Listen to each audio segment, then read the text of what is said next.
What's going on, guys? This is Miasin and welcome to my updated Cyber Dragon OTK combo video post-ban list featuring the new support from the structure deck as well as Dark the Dark Charmer, which actually increased the consistency and power of this deck.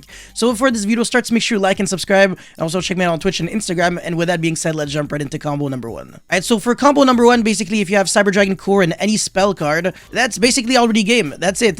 So you go normal summon Core, of course going second, search the Cyber Dark World and then activate it. You're going to be searching the Cyber Dark Chimera and then use its effect in order to get an extra normal summon of a Cyber Dark monster, which would of course be the Cyber Dark Chimera, the only Cyber Dark monster that you really have to play, to be honest. And then you will be pitching your other spell card, search Power Bond, and then make Cyber Dragon Seeger, use Power Bond. Now, basically we can use monsters by banishing them from the graveyard and by sending them from the hand or field to the graveyard, thanks to the effect of Chimera. So that's the reason why Power Bond can do that. Otherwise, Power Bond is only like a polymerization-esque spell card. Anyways, you're going to be making Chimera Tech Rampage Dragon. You can also pop up to 2 spells and shops on the field. So me popping the Cyber Dark World is just kind of showcasing that ability. But realistically, you don't really have to do that. I would still be doing it because if you don't kill your opponent and you want to be able to destroy your cards so that in, the next turns you could be resolving, I don't know, Lightning Storm or evenly, this is just a better idea. Anyways, you'll be using the second effect of Chimera Tech Rampage Dragon, so send up to 2 Light Machine monsters from your deck to the graveyard, and it gains that many additional attacks. Not even just on monsters, just attacks. So it can attack directly 3 times, which is absolute insanity. So 42 multiplied by 3, that's 12,600 damage. Your opponent can have 4,600 damage to sponge, and then the rest is going straight to his life points. So this is a guaranteed OTK just with 2 cards. Pretty cool, but that's just combo number 1. Let's get into combo number 2 now. Alright, so that's also another really simple OTK. Basically, any Cyber Dragon monster that is 500 attack or lower with machine dupe is game. So you're gonna be, you don't, even if you have Cyber Dragon Hurts, you're not gonna be using its effect right away when it hits the graveyard, and I will be telling you why in a moment. So whatever, make the Cyber Dragon Nova there, and then make Infinity. Try to prioritize the summon of Infinity before making your Verte Anaconda, so you kind of dodge hand traps.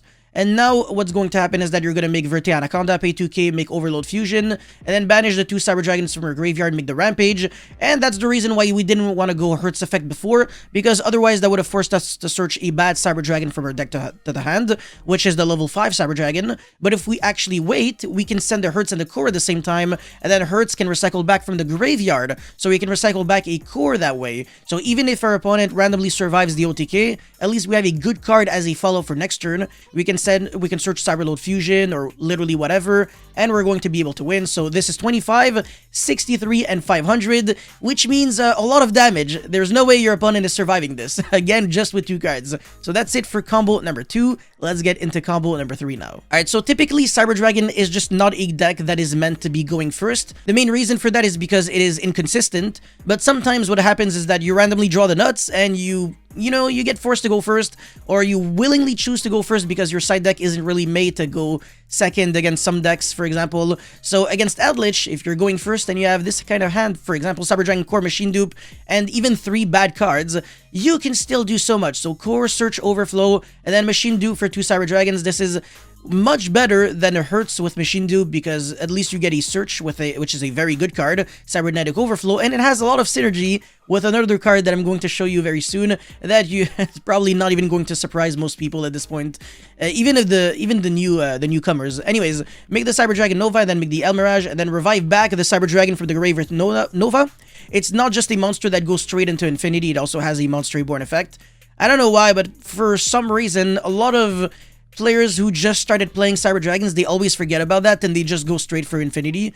I'm like, why? Why aren't you reviving your free monster? It's literally just another free Xyz, another free Link, or sometimes another free Synchro, depending on the build that you're playing. Anyways, now you're making the Verte Anaconda, pay 2k, but not to send the Overload Fusion. We're going first, remember. So what can we send that's actually going to help the consistency and the power of this deck?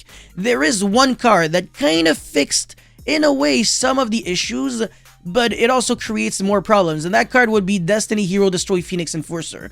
So there are a lot of cards that this card does that really help the deck. For example, popping cards without targeting, that's already one big one. giving you floating, so when it dies, it comes back, and then drawing 2 cards with the graveyard effect of Celestial, and popping your Cybernetic Overflow to search Cyberload Fusion, which gets you a gigantic follow-up. So on your opponent's turn, your opponent goes whatever, activate Extravagance. Yeah, you have 4 back row, but 3 of them are useless. So Extravagance, whatever, I mean, trap decks usually don't really have a big push, so you can negate that freely. And then on your opponent's end phase, you can go Phoenix Enforcer, Overflow. So you're actually going to be popping 2 cards with the Overflow, but 1 card on the opponent's field with the Phoenix Enforcer, and your own Overflow as it is activating. And the Overflow does not have to be destroyed by your opponent's card effect in order to search any Cyber Spell or Trap from your deck to your hand. So that's absolutely gigantic. And just like that, yeah, your Phoenix Enforcer is going to get destroyed. You're going to use its effect. So during the next standby phase, it's going to be reviving itself back. And then you're going to have the Cyberload Fusion. Your opponent can do whatever he wants. So you have another negate anyways. And you're going to be making your Chimera Tech Rampage. And then draw 2 cards with it, with the Celestial in the graveyard. Send whatever hurts next turn. Does it actually matter at this point?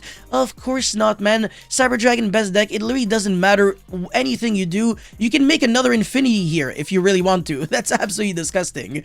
But we're going to make a Seeger because we really want to deal 12,600 damage.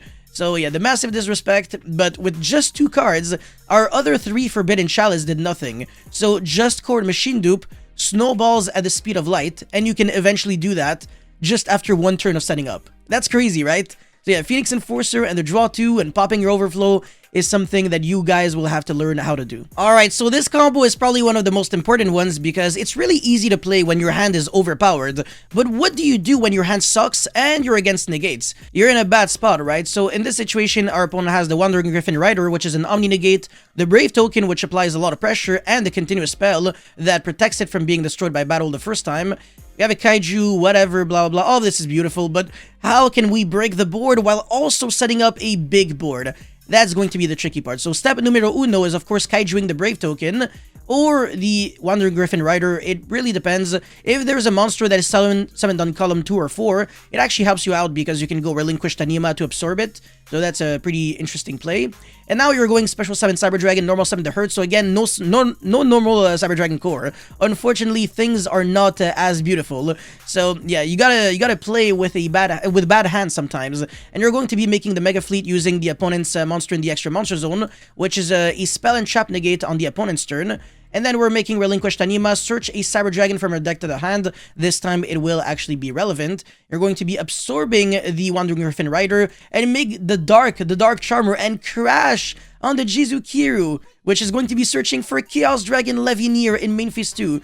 Absolutely ridiculous. So main phase 2, Special Summon Cyber Dragon, and then set your Cybernetic Overflow. Very, very important. You actually want to destroy your own Overflow so that you can go Levineer, pop the Overflow, and pop your opponent's card, search Cyberload Fusion, and then activate Cyberload Fusion, shuffle back, make Rampage, pop even more cards on the field, so you're actually destroying a huge board just like that. And then Rampage effects, send Core and Nexter, Cyber Dragon Nova, detach, revive back the Nexter, and then revive back the Rampage. And you're going to be making Infinity right away. And now make Chimera Tech Fortress Dragon. So you have 2 level 8 monsters on the field, which means that you can make Harbinger or Dingirsu. Well, Harbinger, no, because we did use the effect of Nexter to revive back a machine. So that locked us under machine for the rest of the turn. But yeah, we can at least make Dingirsu, send another card or something like that. I don't even know. But you have Infinity, Dingirsu. Dingirsu has 2100 defense. So in the grind game, you can actually revive it back with Nexter, which is pretty insane. And you have your Rampage, which applies massive pressure, Infinity, which is an Omni Negate. How is your opponent winning if you manage to break a huge board with a bad hand? So that's pretty much it for this combo video. Let me know what you guys actually think in the comment section below. Don't forget to like and subscribe. I'll see you guys next time. Peace.